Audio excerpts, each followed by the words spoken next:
Ark of the Covenant. What was it? Advanced technology?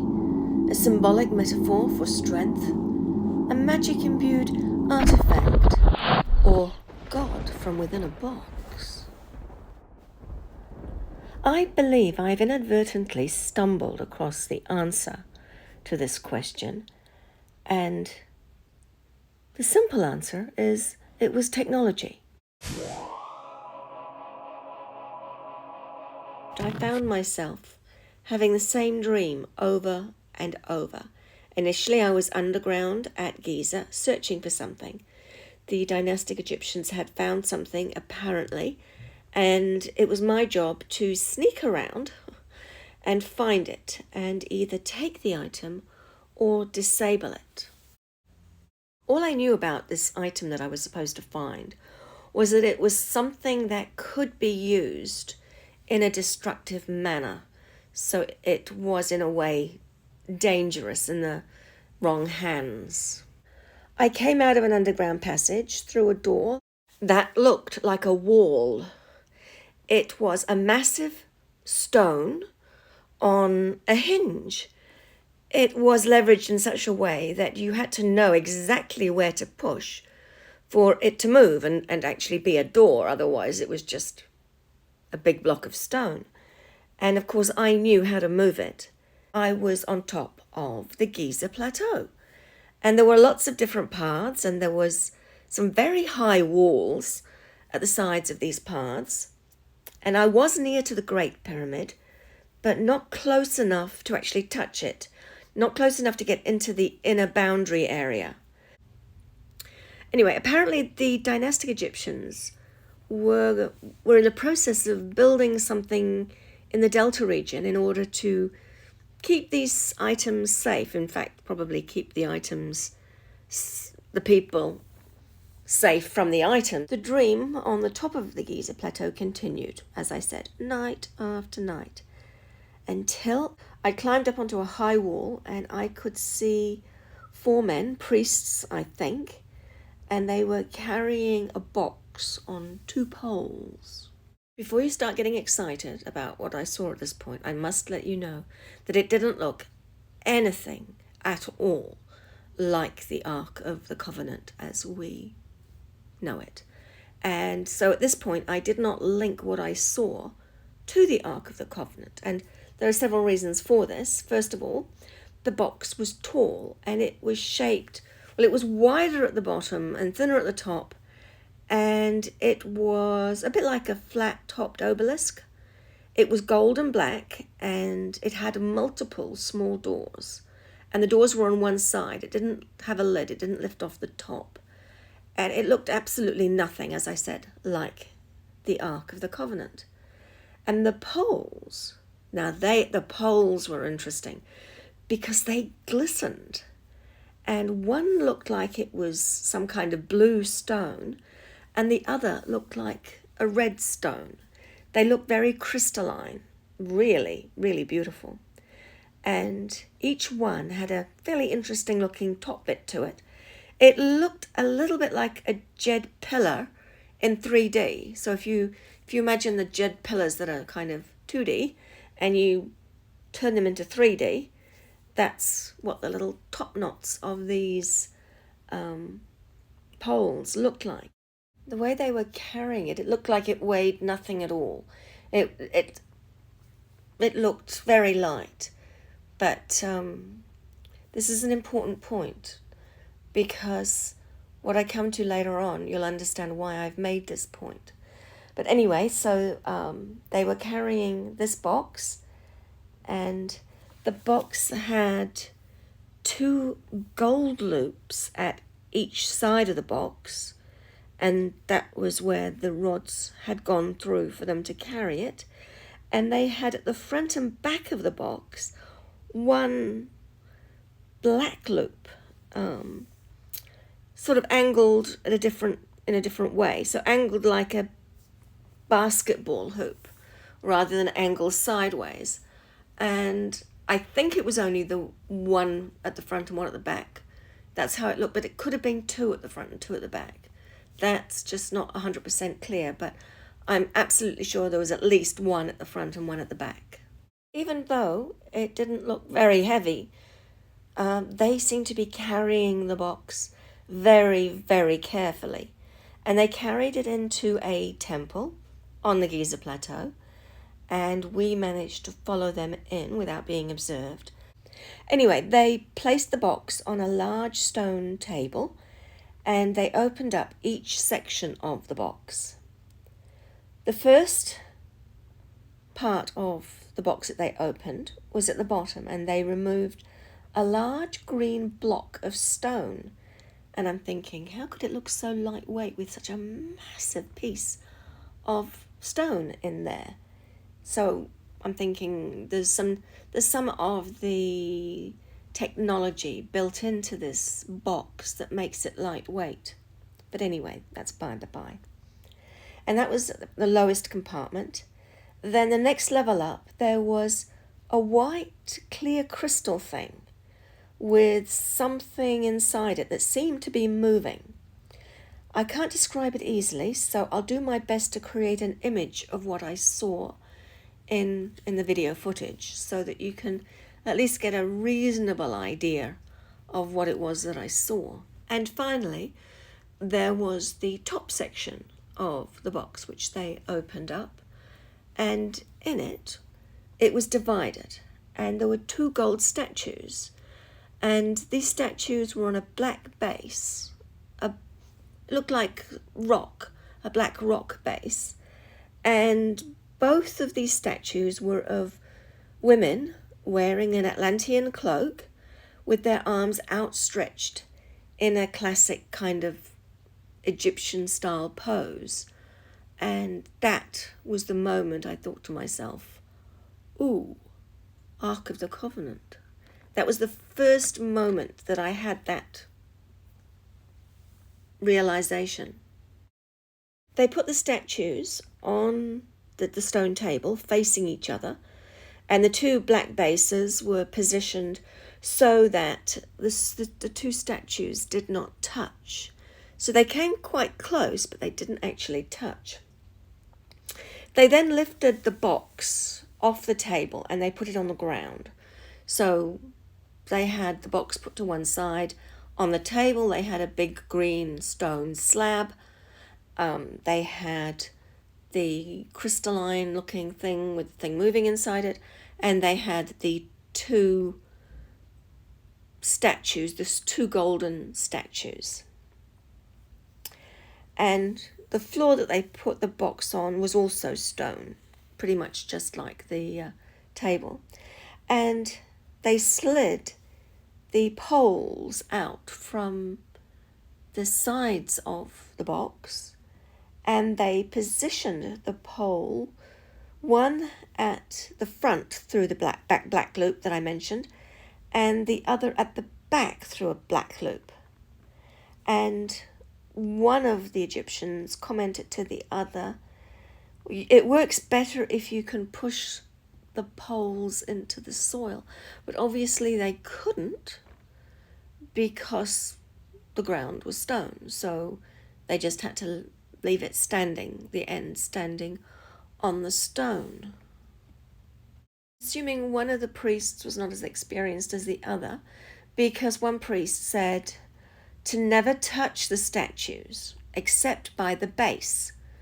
And he said, watch this. And he tilted one of the statues by lifting one side of the black base.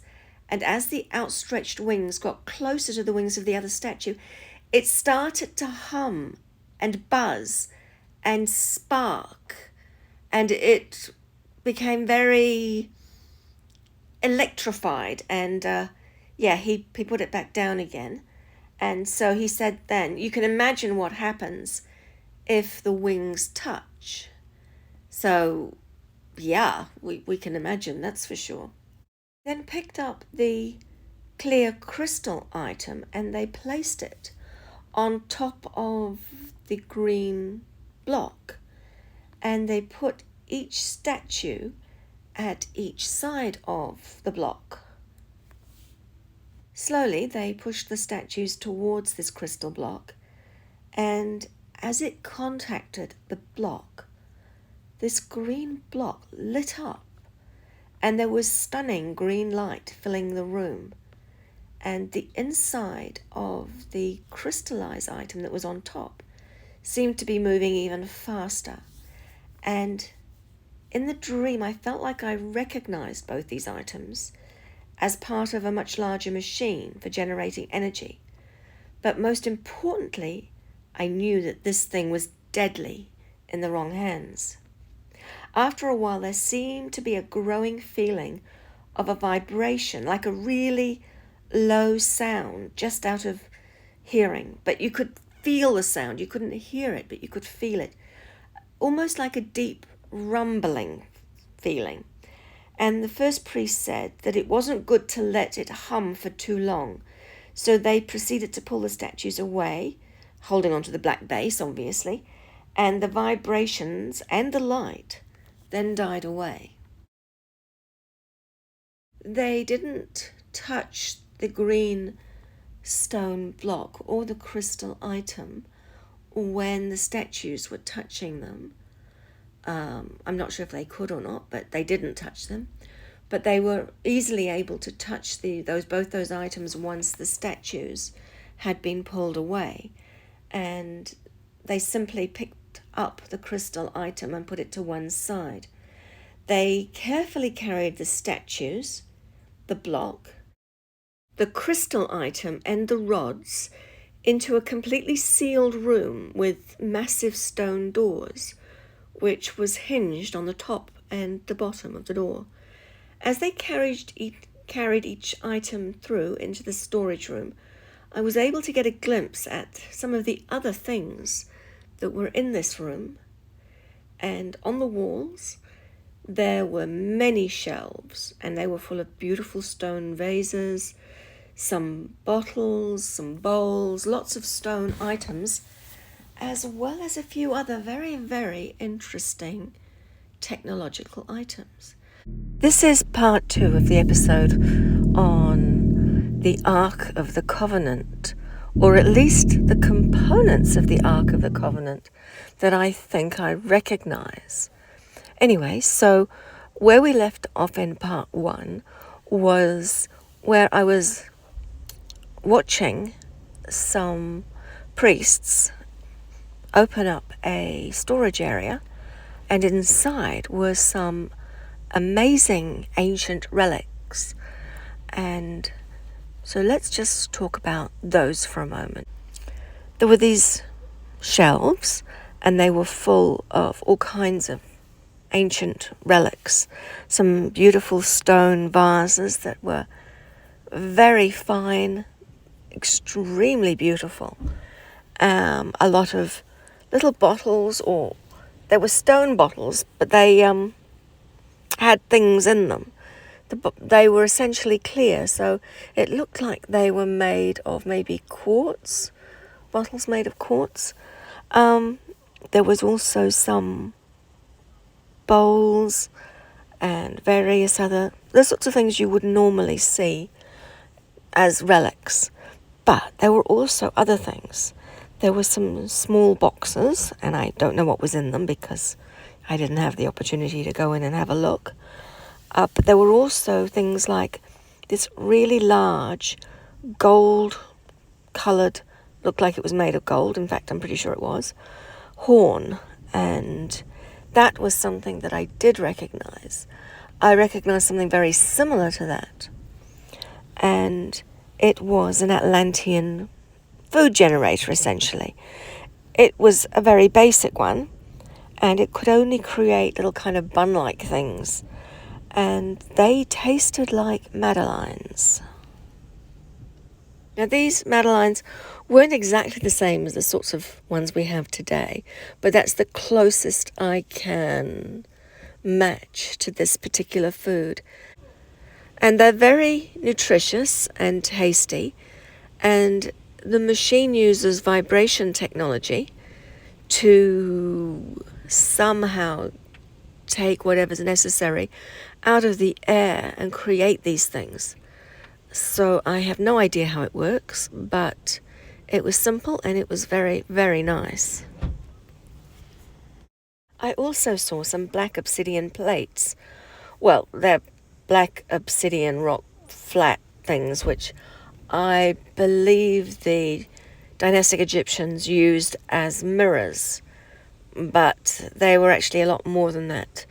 They were kind of the equivalent of an iPhone, or maybe an iPad, but yeah, interesting technology, because I know that some of those black obsidian plates still exist.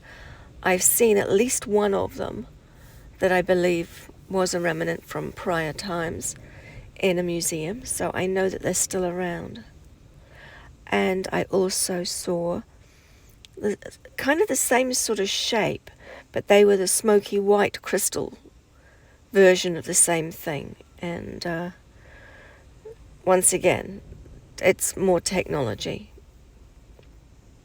There were also sheets that looked like ripped pieces of paper, and some of them I think were notes and things, but others weren't actually paper at all. It was part of a machine used for levitation, and obviously all they had left of it were what looked like the bits of paper that came in within that machine. Now, I use the term paper because it was very thin, but if you want a better example of what it looked like and a description of it in more detail, you need to go to one of my other episodes on the machines used for stone cutting and levitation, and you'll get a much better idea of what that was all about. So within this storeroom there were lots of other things, and I knew that most of them they either wouldn't ever be able to use and were harmless that way, or they were essentially harmless in their own right. So, or maybe even beneficial to them, like some of the oils or creams that they might have been able to use for things. I didn't see anything else in there that could have been used for destructive purposes. So once all the items were put inside this big storage room, the doors were closed and a large bar was placed in front of the door. And it had a kind of weird lock thing which operated the end of each of the bar. Anyway, I won't go there. The priest then called out for the guards who were outside to enter, and the two guards stood in front of the door. This part of the dream jumps around quite a bit, and all I remember then is getting to a location on a fairly flat plain area, and the dynastic Egyptian had built something that resembled a small pyramid, and it was from some small blocks of stone and mud, or maybe even some mud bricks. It was a nice looking building, but it wasn't what I would call high tech. It wasn't even of the same standard of the Tura limestone casing stones. So yeah, it was interesting to see it. And inside this small building there was a body. Now, I know that they say there's never any bodies inside of pyramids, but this little pyramid, this small one, actually did have a body inside it. And it wasn't a pharaoh. It wasn't even dressed as an Egyptian. I believe it was male, and it was dressed very colourful. I mean, I think the dynastic Egyptians had nice colourful dress, but this was even more colourful. It was vibrant, and the person had not been mummified, but they seemed to be perfectly preserved, as if they were just sleeping, and they were just lying on this board inside this weird little room. And it seems a little strange, but they then proceeded to move the items into this area with this dead body.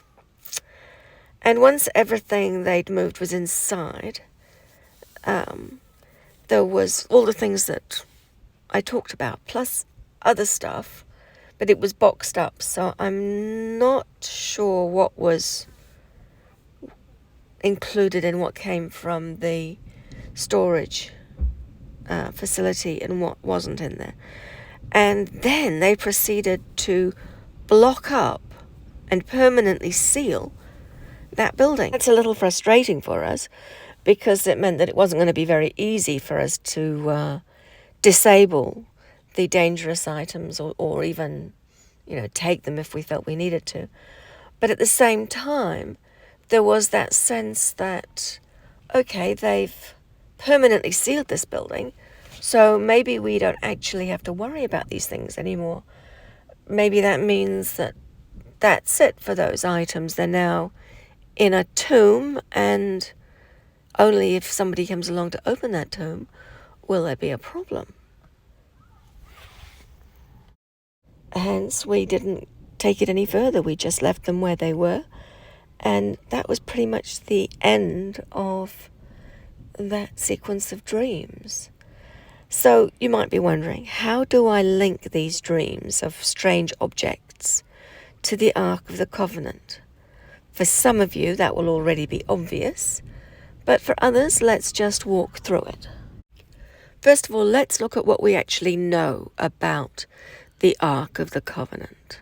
It was not to be touched, and certain parts of it would definitely kill you if you touched it. We also know that it is dangerous even without touching it.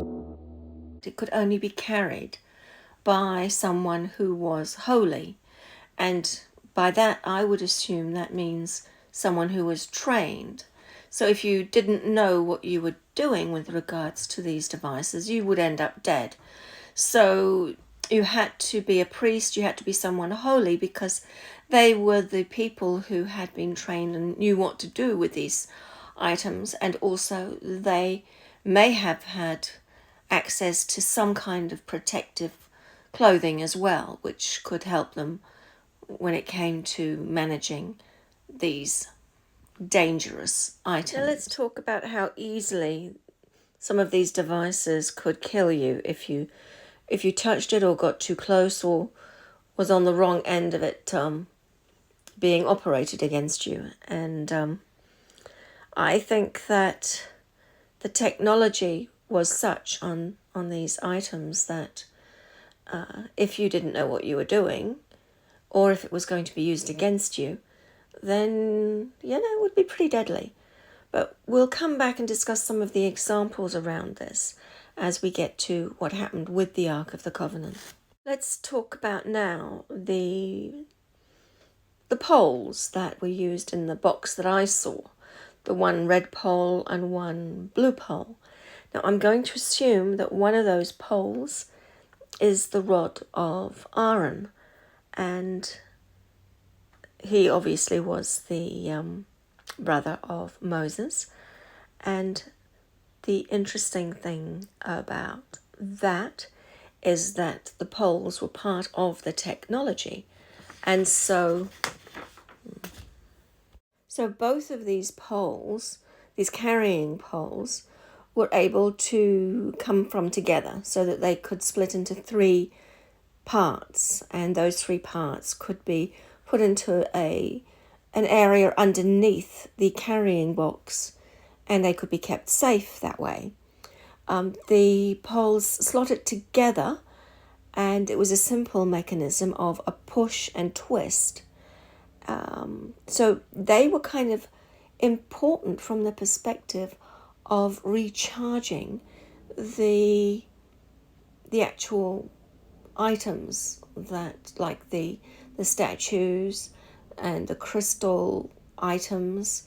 So they were important from that perspective. It was like having a way of collecting the energy from the atmosphere, from the air, from around us, and being able to get access to it for the various machines. So I'm going to assume that they did have those original poles, because I doubt that the statues would have maintained a charge for 40 years. And I am also going to assume that they could be, one of them, as I mentioned, the rod of Aaron, and the other, possibly the rod of Moses. Now, I don't know if they used those for carrying purposes when it came to the Ark of the Covenant, but I'm pretty sure they had those rods available. Otherwise, it would just eventually run out of charge, essentially. In terms of Atlantean technology, I have absolutely no idea how the poles, the rods, could transform into snakes, which was apparently a popular magic trick, not only with Moses, but also and Aaron, but also the magicians of the Pharaoh. They seem to enjoy that as some kind of weird magic trick. It's something that I have no idea how they would do it. It's not some kind of technology I know about. Sounds to me like it's some bit of weird mythology, and it certainly isn't something that I recognise that those rods could actually do. Maybe there was some kind of hypnotic effect of making people believe that they turned into snakes, but other than that, it just seems basically a bit nonsensical. So I'm only going to briefly touch on the stone tablets because they came along afterwards. They came along when all these items were with Moses in the desert. And uh, so then Moses apparently went up a mountain, and when he returned, he had the stone tablets with him. And my understanding is that this happened twice.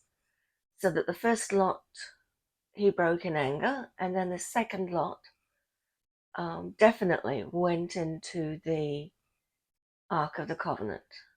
The first lot may or may not have also gone into the Ark of the Covenant. This we do not know. Uh, but that's outside my knowledge, so I'm just going to leave it at that. So I guess the next thing on the list to talk about would be the manna in a jar. This manna could be the same stuff that I remember eating that came out of one of these horn things. Cherubs. Well, this thing apparently had two cherubs on top. But to me, this couldn't possibly have been cherubs. They were clearly golden communication statues of two Atlantean women wearing capes. Or possibly you could interpret it as two Isis statues, Egyptian Isis statues, and they were on a black stone base. But when it comes to any discussion of the Ark of the Covenant, there is no black base ever discussed. And that black base was critical because you couldn't really handle it. You couldn't handle those statues without that base. So I'm wondering, did they sink the base into the lid and cover it with a layer of gold?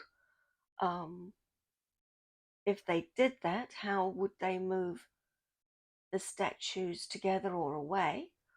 Or did they decide that the best thing would be to permanently keep the statues at a relatively safe distance where they could still get the functionality out of the statues, but not necessarily be endangered by it? My mind is just spinning with the thought of what they did, because there's no way they could have taken it off the base. So the only thing they could do really is to either cover the base or sink the base, or maybe nothing. Maybe the base just wasn't ever discussed. Now let's talk about the big green block of stone and the weird looking crystal thing. Now, were they actually left behind, or were they taken at the same time as the statues and the rods, etc.? And if they were taken, were they put inside the ark, or were they kept somewhere else? It's an interesting question, but in my opinion, I do think that they had these items with them. So I started looking into what they actually did with the Ark of the Covenant. It became more and more obvious to me that they must have had those two items with them, as well as the statues and the rods. Let's take as an example when it comes to the destruction of the walls of Jericho. Why would they walk around the wall with the ark and Aaron's rod every day for 6 days? Well, obviously it was to stress the wall until they got it to a point where it became destabilized. But maybe there was more. Now, here's several concepts to run by you. And one is they might have had to increase the charge of the, let's call it a weapon, for lack of a better word, or they used all the charge up and they had to wait a whole day for it to recharge before they could give the full oomph again. Another point that I'm thinking is they used that vibrational technology to destabilize all the parts of the wall, not just one area. They wanted the whole wall to crumble. That's why they walked around it. I suspect that the vibration could have had some kind of chain reaction to work on the component parts of the wall. Another part of it, this walking around the wall once a day, obviously it would scare the living daylights out of the occupants of Jericho, and at the same time they would feel that deep vibration and would be wondering what on earth was going on. It might even have given them an opportunity to think, well, this is bad, let's get out of here. So that way they felt justified that the ones that stayed deserved it. I know it's an awful thing to say, but yeah, it's almost like giving them a bit of a warning, and the ones that didn't take the warning reap the consequences. But these are just random ideas that are going through my head. And of course, the problem with all this is it needed all the parts that I mentioned to actually achieve it. So the green stone block and the weird crystal thing. So we have to assume they still had those parts. And since it was the ark that they walked around the walls with, I'm now going to assume that the green stone block and the weird crystal thing was in fact inside the ark. Okay. But there's no reference, no mention of anything that sounds like the greenstone block or the weird crystal thing in anything that I found so far. But if anybody knows of anything that sounds like that at all, that could relate to this story, I'd really be interested. How did the dynastic Egyptians get it in the first place? The short answer is they found the items in the ruins of the ancients. So that leads you to the next question is, what were these items doing in ruins? And who were the ancients? And it just leads to more and more questions. And honestly, I think you better go and check out my channel if you really want the answers to these questions, because it's a long, long story, and it's hard to give you a short answer. I mean, the shortest answer I can give you is Egypt was one of the regions that was part of Atlantis, which wasn't called Atlantis, and when it was taken over by the third ruler, who started looking into things like weapons, which had never been even considered prior to that time, and greater energy was required. The Chem, which is what it was known then, became the area where the experimentation was done, and it was the area where they looked at weapons, they looked at energy, they looked at uh, the destructive technologies that started to come out of Atlantis. And so that is the very quick answer to that. But if you find this in any way interesting, just please check out my channel. I find the third era of Atlantis, of Tantal, the less interesting part of the whole story. And so, because it was the part where that included war and various other unpleasant aspects. So the first two eras are much nicer. If you had to choose which era you wanted to live in, if you had to go, because you could go back in time, you'd be bonkers to want to live anywhere but the first era. But hey, that's by the by. And I think maybe a sweet, peaceful, lovely place may not be as interesting to people today in particular as the crazy time that happened in the third era. So that's one aspect to it. And the other aspect is it's that third era of all this craziness that many of the survivors of uh, Atlantis were trying to clean up the mess and find what was left, the residual technology, the things that could be used for destructive purposes in the future by the primitive peoples of the area. And so a lot of effort was put into retrieving items though that they wouldn't get into the hands of the more primitive humans. So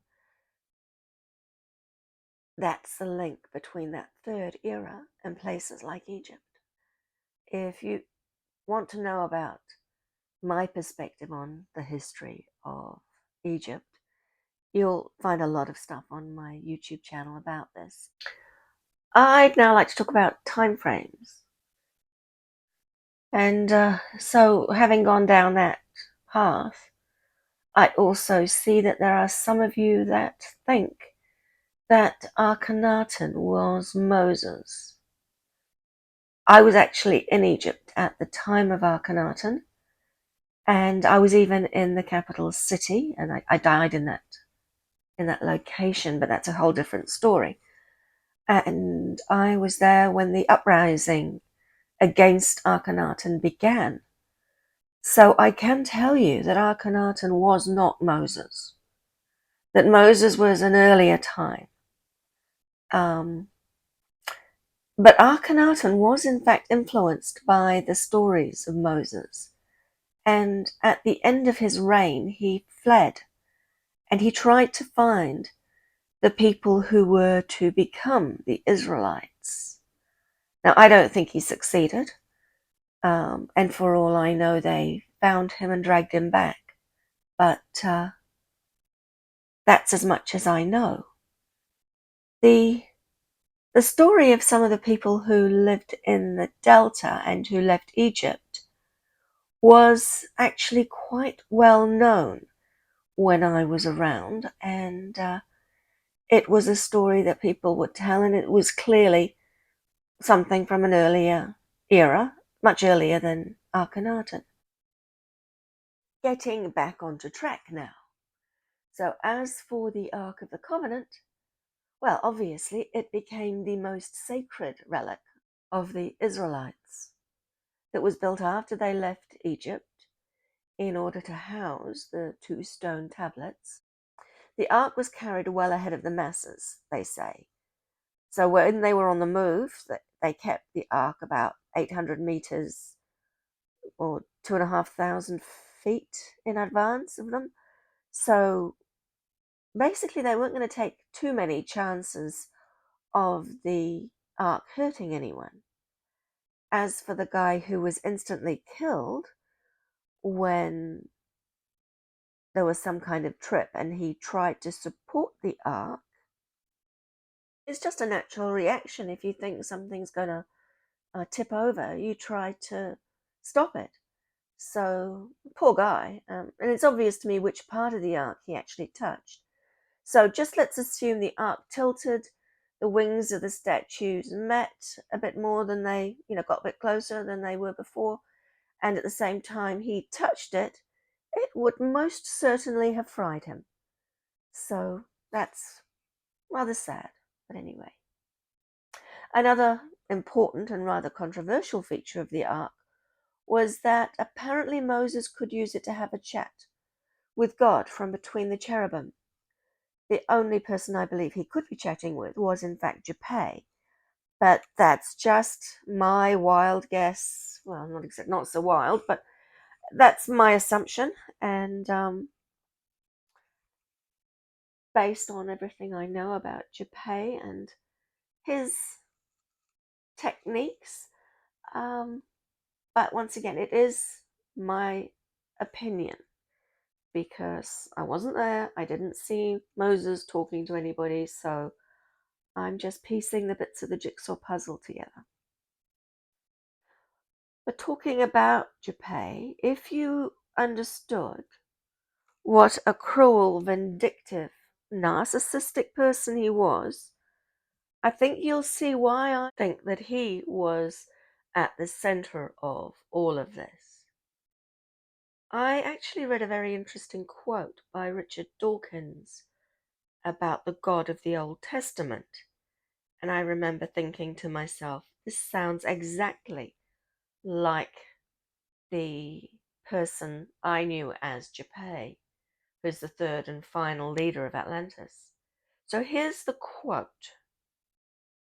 The God of the Old Testament is arguably the most unpleasant character in all fiction, jealous and proud of it, a petty, unjust, unforgiving control freak, a vindictive, bloodthirsty ethnic cleanser, a misogynistic, homophobic, racist, infanticidal, genocidal, filicidal, pestilential, megalomaniacal, sadomasochistic, capriciously malevolent bully.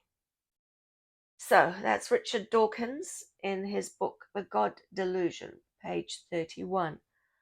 And that is a mouthful. But boy, oh boy, when I read that, I'm thinking to myself, this is Japhet. Yeah. It's at the front of my mind at the moment because I'm writing this book about his rise to power. To the ark, it was always covered by a cloth or veil, apparently. And I'm guessing it just minimized the chances of someone unauthorized getting to have a chat with Japhet, maybe, or getting unalived. So security was high around them, and so they created a special tent, which was called the tabernacle, and they kept the ark and other things of importance safe. So later on, when the group were being led by Joshua to the promised land, they crossed the river Jordan, and apparently the same sort of thing happened with the water. to enable them to cross. It happened with Moses escaping from the Egyptians, and then it happened with Joshua much later on. And this is actually a characteristic of a use that vibrational frequency technology can be used for. So if you want to know about this technology, please check out my other episodes. But I am impressed that they managed to master the exact frequency so that they could hold back some of the water. And they were able to also master the frequency so that they could impact stone or probably mud brick. I think it would have been a bit more difficult to actually find the frequency for stone, but I think that they had mastered the water and the mud brick in order to achieve what it is written that they achieved. And to give you it in a modern context, I guess it would be a bit like a microwave being used to heat up food, but that microwave also having a separate setting for melting metal. I know that sounds utterly ridiculous, doesn't it? But that's the nearest I can compare it to. The technology having one setting for holding back water and another setting for destabilizing mud brick. So, anyway, I hope that that's a good enough example to be clear that this technology operated only when you have the exact settings correct. I I said that I would explain how the items came to be in this group's possession. In order to get to that point, we need to work through the assumptions that it came into their possession from the dynastic Egyptians. So that means that the dynastic Egyptians had it in their possession and that the people of Moses got it from them and took it into the desert where it became the Ark of the Covenant. And so that raises the question, how did the dynastic Egyptians get it in the first place? The short answer is they found the items in the ruins of the ancients. Egypt was one of the regions that was part of Atlantis, which wasn't called Atlantis, and when it was taken over by the third ruler, who started looking into things like weapons, which had never been even considered prior to that time, and greater energy was required. The chem, which is what it was known then, became the area where the experimentation was done, and it was the area where they looked at weapons, they looked at energy, they looked at uh, the destructive technologies that started to come out of Atlantis and in the third era. So that's one aspect to it. And the other aspect is it's that third era of all this craziness that many of the survivors of uh, Atlantis were trying to clean up the mess and find what was left, the residual technology, the things that could be used for destructive purposes in the future by the primitive peoples. They actually mastered the frequency for water as well as the frequency for stone, or maybe it was mud brick, I'm not sure. And I can't help thinking that they were given a lot of guidance by whoever they were talking to between the wings of the cherubim, that you did have to have the exact right settings.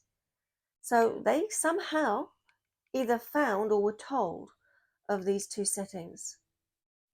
So I've already mentioned the walls of Jericho, but obviously that was a very specific setting, a setting completely different to water. And so here's a big guess on my part. Moses had one rod that was set to disrupting water, i.e. keeping water away, and Aaron had the other rod set to disrupting the buildings or the stonework, and, well, whatever the walls of Jericho were made of. And so that's a big guess. I might be wrong. They might just have had two separate settings that they could just switch over. But I reckon that they would have been instructed how to set it up for one rod to do one thing and the other rod to do the other thing. That's just my guess.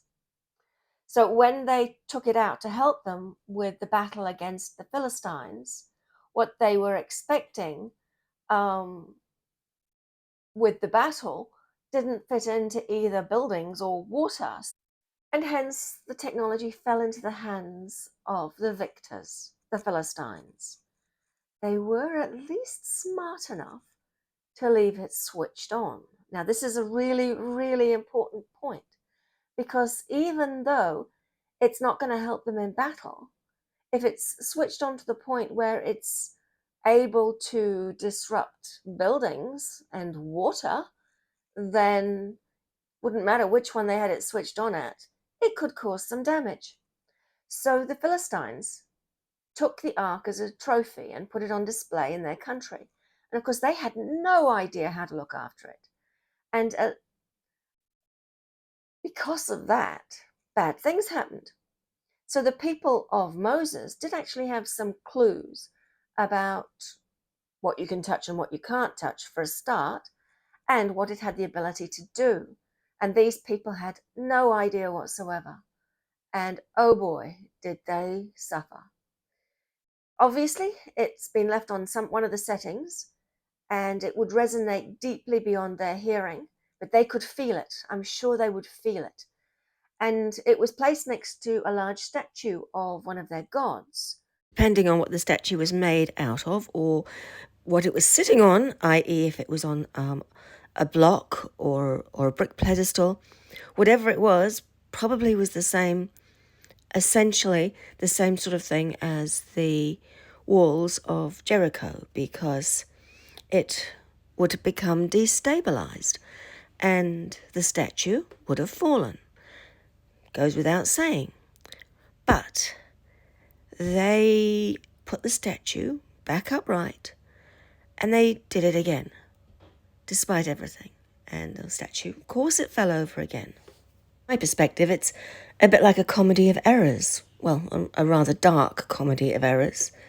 But apparently the people were quite smitten with tumours and other illnesses. But from my perspective, they would definitely have been feeling very, very sick in terms of that sickly, vomity feeling that you get, like as if you were suffering from seasickness. And I can only assume that prolonged exposure to it and all the vomiting and the way it made them feel really weakened their immune system. And they would have become very ill from other things as well. So that's why I think the tumours were a result.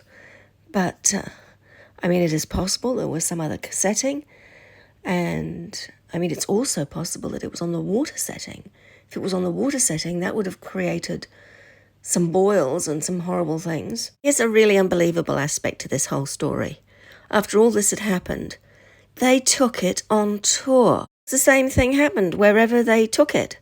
So it's kind of a bit dumb, really, isn't it? But at least they wisened up eventually and returned it.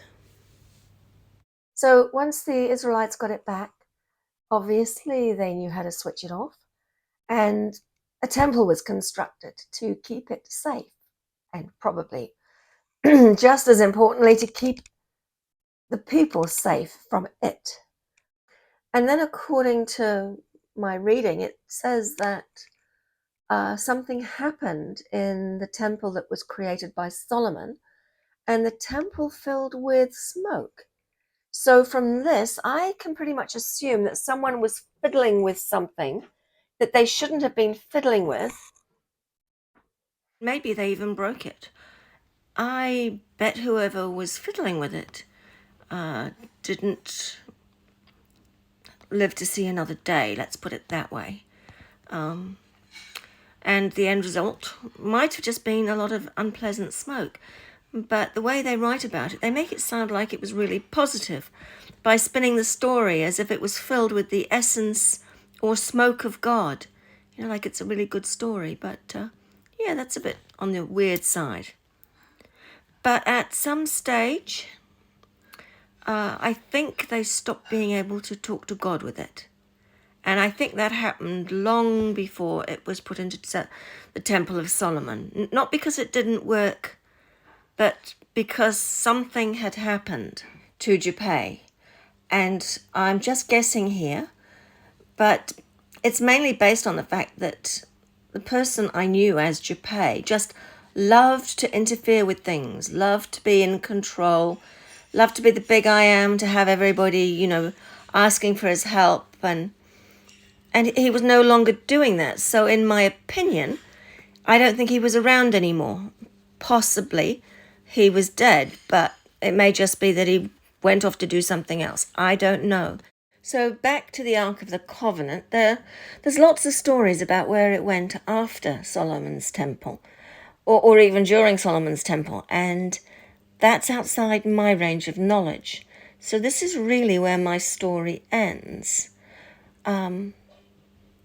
But there is something else, something that, well, I think is really, really important to talk about, and that's that it wasn't the only one of these devices. If you check out my episodes on the ancient purposes of Chem, of Egypt, it'll be clear that there were many places in Chem that were essentially laboratories for the study and development of applied energy. And when Japay took over as ruler, and of course he was a bit of a warmonger, Chem became a place where dangerous technologies were developed. And there was a lot of testing done, and I think that's pretty evident in a few of the sites in Egypt. But that in itself is a fairly long story. So that brings me to the end, well, mostly to the end of what I had to say about the Ark of the Covenant. It's the end of the series on the Ark of the Covenant.